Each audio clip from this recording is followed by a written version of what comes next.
Hey everybody, let's just say this is Cloak and Dagger Part 2. It got cut off. I think if I was living in a cave in Afghanistan, I'd have better Wi-Fi. So I apologize. This did get cut off. I will go back into the Dagger figure. There's the face.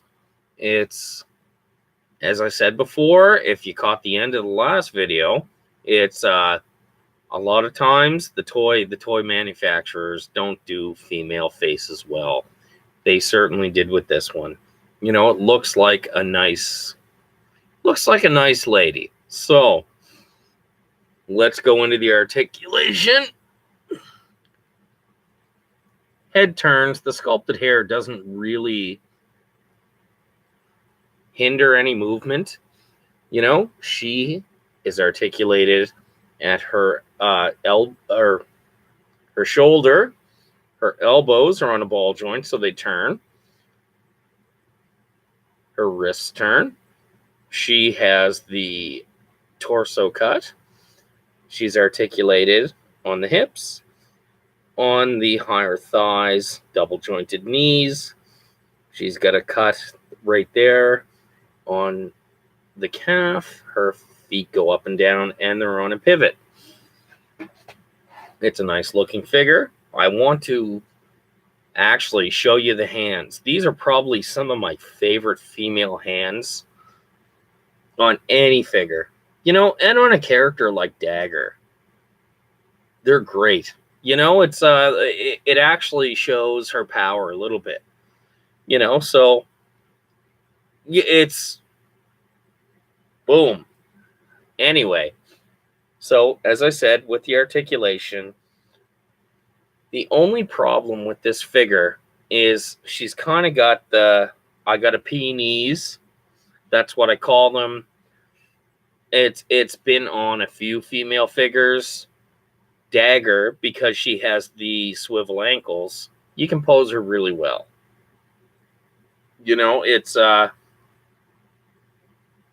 and just the size difference between her and Cloak, it's nice. You know, they're both teenagers, so she's a little bit smaller than, you know, other female figures.